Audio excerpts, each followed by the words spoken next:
And now, the winner of the $25,000 Shaughnessy Cohen Prize for Political Writing is Fire Weather by John Vaillant, published by Knopf Canada.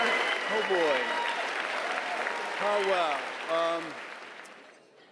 I've been a bridesmaid a bunch of times in the past year, and I'm kind of used to it, and it's kind of a nice spot. You're kind of in the back, and I had the great pleasure of meeting 3 of the other 4 finalists, and they're beautiful souls.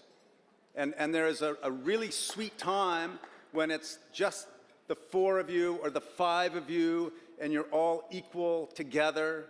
And it's like, I was telling someone else, it's kind of like camp. You don't want that to end. There's a sweetness to it. And this is like saying goodbye in a funny way. And it makes me sad. So I'm very honored to win, if that's what you call it, to be selected. I'm particularly, I've been on a jury. I know what it's like to read 100 books, and then that's easy. The first 90 are easy to get rid of, and then you're down to 10. And with all due respect to writers, really, it's not that hard. And then you get down to the last 10, and it gets ugly, you know. And the last 5, you know, it's hairy. And then the last 2 or 3 or 1. And you really don't know if you're making the right decision. And that's where the writer's tears come in. And so I can't even read my notes here. I'm half blind.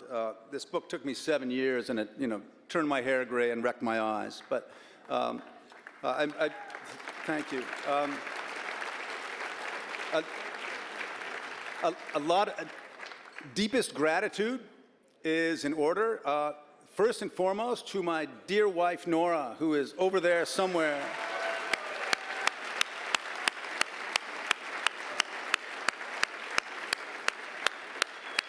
And I don't know if other writers will describe it this way, but it's like having an affair, you know, and you're having an affair right under your wife's nose with this other thing, you know, and in this case, it was fire, and fire is hot, you know, and it's very time-consuming, and you know, somehow we negotiated that, and man, is it nice to be back with you again, and have the book over here, and just to get to be with you. Thanks. And then the other thing that I feel deeply grateful for, and that really what I learned from writing this book, and what you don't maybe realize, it's the writer who benefits the most from this journey. And being in Fort McMurray and what happened to me up there, who I met up there, what I learned up there, the way I was touched up there, that really changed me. And it's hard to talk about. It chokes me up because it makes me understand. I'm a new Canadian, right? I've been here 25 years, but I came from somewhere else. And what I'm understanding is the complex and splendid crucible that this place is. And we see it in this room, and we saw the gears grinding when we first started out, and some people got asked to leave, and other people who howled profanities are still here. And maybe that's not right, and that creates a problem for everybody, but we can manage this. We can do this. And how I know this is because in Fort McMurray, we had 6 hours, 8 hours to get out of the city. And the 2016 census, same year as the fire, there were 80 first languages spoken in Fort McMurray. Think about that, 80 first languages. It's like Toronto up there. And not a single person was found in a basement afterward. Everybody got out of the flames. Really, really. Canadians did that, new ones and old ones, and Fort McMurray did that. And I watched fire, and I've seen a lot of fatalities now, not personally, thank God, but we've lost a lot of people to fire in the past 10 years. And I don't know if there's another community that could do what Fort McMurray did.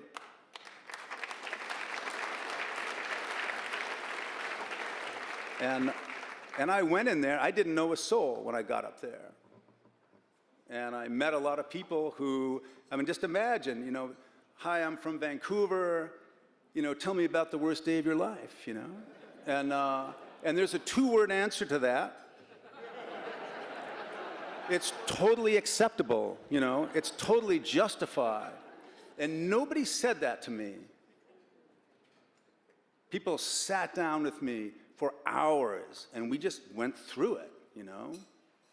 A lot of tears, a lot of intensity, and it schooled me.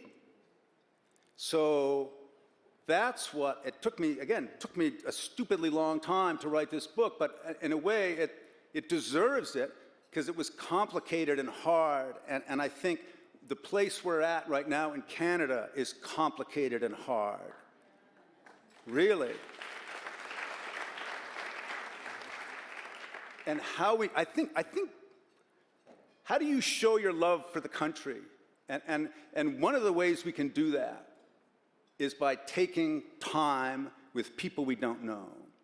And that's what my job is. You know, no one was paying me while I was up there. It was a very lean few years, but people spent time with me, people I didn't know, people who vote differently from me, who have really different ideas about religion and science than me. And we sat down, and I am honored by their attention and trust, and I thought about the people I was writing about every day as I wrote. And I tried to write a book that I could go back into Alberta, that I could go back into Fort McMurray proudly and say, I tried my very best to represent you. And part of what makes that book powerful, and I want to say I'm really proud of this, my publisher just told me that the paperback just went on sale today. It's out of print. It's gone. Thank you. It's gone, and they have to go get a new printing in one day. So what makes the book powerful are the voices in it. Like chapter 7 is just Wayne McGraw, a dude from Labrador. And he's just telling us what it was like to be him in that fire. And he is a badass, heroic dude. And some of you have read about him, and a lot of people said, that's my favorite character. And my agent said, I want the action figure, you know? And I think we all will, you know, after we get to know him. And, you know, tragedy came later, but he fought like hell. And that's also what Canadians do. And I think at times, you know, when your neighborhood is under threat, or if you're feeling like your country or your democracy is under threat, we fight for that. And that's what I learned in Fort McMurray. That's what I came away with. And it made me bigger and more open. And I had a whole thing here, you know, and I don't know what it says really, but I'm really, really proud to be with you. And let's be in that crucible together bravely. Thank you. Thank you very much.